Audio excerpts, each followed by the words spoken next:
வணக்கம் நண்பர்களே, இது உங்கள் தமிழ் விஆர்எஸ் மீடியா.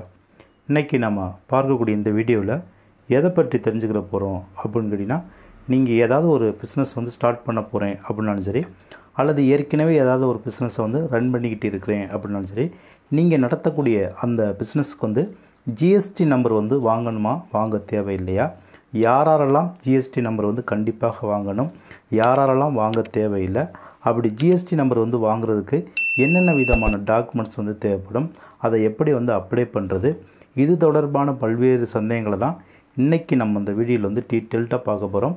இது வரைக்கும் நம்மளுடைய சேனலை நீங்கள் இன்னும் சப்ஸ்கிரைப் பண்ணல அப்படின்னா கண்டிப்பாக மறக்காமல் சப்ஸ்கிரைப் பண்ணிக்கோங்க. இந்த வீடியோ பிடிச்சிருக்கு அப்படின்னா உங்கள் நண்பர்களுக்கும் ஷேர் பண்ணிக்கோங்க. பொதுவாக இந்தியாவை பொறுத்தவரை நம்ம பண்ணக்கூடிய பிஸ்னஸை பேஸ் பண்ணி 3 வகையான ஜிஎஸ்டி நம்பர் தற்போது வழங்கப்படுகிறது.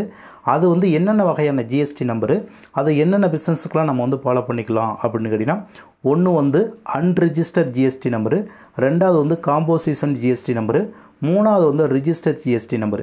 இந்த 3 ஜிஎஸ்டி நம்பரையும் நம்ம எந்தெந்த பிஸ்னஸ்க்கெலாம் எப்போல்லாம் பயன்படுத்திக்கலாம் அப்படின்னு கேட்டிங்கன்னா, பொதுவாக இந்த அன்ரிஜிஸ்டர்ட் கேட்டகரியை பொறுத்தவரை யாரெல்லாம் ஜிஎஸ்டி நம்பர் எடுக்க தேவையில்லை அப்படின்னு கேட்டிங்கன்னா, நீங்கள் ஏதோ ஒரு ட்ரேடிங் பிஸ்னஸ் பண்ணுறீங்க, அந்த பிஸ்னஸுடைய டேர்ன் ஓவர் ஒரு 40 lakhsக்குள்ளே இருக்குது அப்படின்னா நீங்கள் இந்த ஜிஎஸ்டி நம்பர் எடுக்க தேவையில்லை. அதே மாதிரி நீங்கள் ஒரு சர்வீஸ் ப்ரொவைடராக வரீங்க, உங்களுடைய பிஸ்னஸுடைய டேர்ன் ஓவர் ஒரு 20 lakhsக்குள்ளே இருக்குது அப்படின்னா நீங்களும் இந்த ஜிஎஸ்டி நம்பர் எடுக்க தேவையில்லை. உங்கள் பேரில் சொந்த விவசாய இடம் இருக்குது, அதில் விவசாயம் சார்ந்த பொருட்களை உற்பத்தி பண்ண போகிறீங்க அப்படின்னா நீங்களும் இந்த ஜிஎஸ்டி நம்பர் எடுக்க தேவையில்லை. நீங்கள் ஒரு நான் ஜிஎஸ்டி ப்ராடக்டை சேல்ஸ் பண்ண போகிறீங்க அல்லது உற்பத்தி பண்ண போகிறீங்க அப்படின்னா நீங்களும் இந்த ஜிஎஸ்டி நம்பர் எடுக்க தேவையில்லை. அதே மாதிரி உங்களுடைய ப்ராடக்டை நீங்கள் எக்காரணத்தை கொண்டும் எக்ஸ்போர்ட் பண்ணலை அப்படின்னா நீங்களும் இந்த ஜிஎஸ்டி நம்பர் எடுக்க தேவையில்லை. இந்த மாதிரி இந்த கேட்டகரிக்குள்ள நீங்கள் வர்றீங்க அப்படின்னா நீங்கள் யாருமே ஜிஎஸ்டி நம்பர் எடுக்க தேவையில்லை.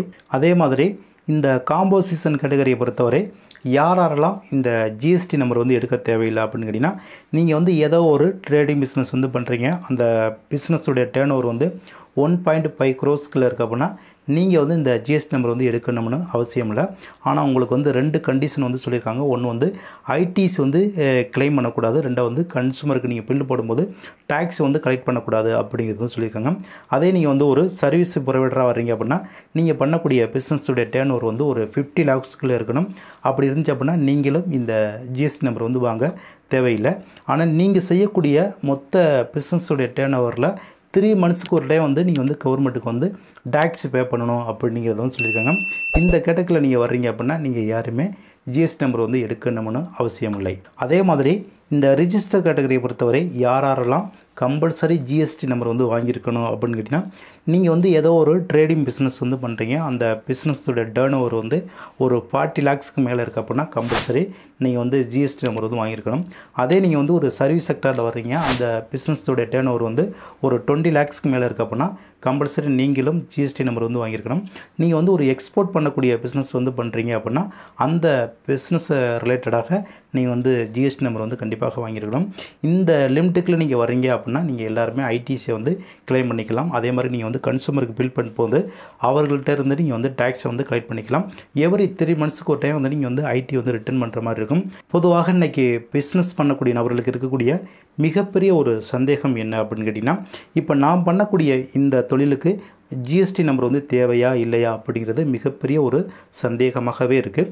ஃபார் எக்ஸாம்பிளுக்கு நீங்கள் பண்ணக்கூடிய தொழில் ட்ரேடிங் செக்டராக இருக்கலாம் அல்லது ஒரு சர்வீஸ் செக்டராக இருக்கலாம்.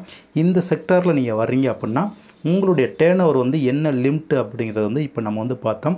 அந்த லிமிட்டுக்கு உள்ளே இருந்துச்சு அப்படின்னா உங்களுக்கு ஜிஎஸ்டி நம்பர் கம்பல்சரி தேவையில்லை. அந்த லிமிட்டை விட கிராஸ் பண்ணும்போது தான் உங்களுக்கு ஜிஎஸ்டி நம்பர் கம்பல்சரி தேவைப்படும். இன்றைக்கி இந்த ஜிஎஸ்டி நம்பர் அப்ளை பண்ணி வாங்குறதுக்கான முக்கியமான காரணம் என்ன அப்படின்னு கேட்டிங்கன்னா, அவர்கள் பண்ணக்கூடிய அந்த பிஸ்னஸுக்கு லோனுக்கு அப்ரோச் பண்ணும்போது இந்த ஜிஎஸ்டி நம்பர் இருந்தால் லோன் எளிதாக கிடைக்கும் அப்படிங்கிற ஒரு காரணத்தினால தான் இன்றைக்கி ரொம்ப பேர் ஜிஎஸ்டி நம்பர் அப்ளை பண்ணி வாங்கிறாங்க. ஃபார் எக்ஸாம்பிளுக்கு உங்களுடைய டேர்ன் ஓவர் நீங்கள் ரீச் பண்ணல அப்படின்னா உங்கள் எல்லாருக்குமே ஜிஎஸ்டி நம்பர் தேவையில்லை. ஒருவேளை அந்த டேர்ன் ஓவர் நீங்கள் ரீச் பண்ணுறீங்க அப்படின்னா கம்பல்சரி நீங்கள் எல்லாருமே ஜிஎஸ்டி நம்பர் எடுத்துருக்குங்க. ரீச் பண்ணாத போது நீங்கள் ஜிஎஸ்டி எடுத்தீங்க அப்படின்னா கம்பல்சரி நீங்கள் எவ்ரி 3 monthsக்கு ஒரு டைம் நீங்கள் ஐடி ரிட்டர்ன் பண்ணுற மாதிரி இருக்கும். அதனால் யாருக்கெல்லாம் இந்த ஜிஎஸ்டி தேவைப்படும், யாருக்கெல்லாம் தேவைப்படாது அப்படிங்கிறத அப்படின்றது இந்த வீடியோவில் வந்து ரொம்ப கிளியராக சொல்லியிருக்கேன். நண்பர்களே, இது போன்ற இன்னொரு நல்ல தலைப்போடு மீண்டும் சந்திப்போம். நன்றி, வணக்கம்.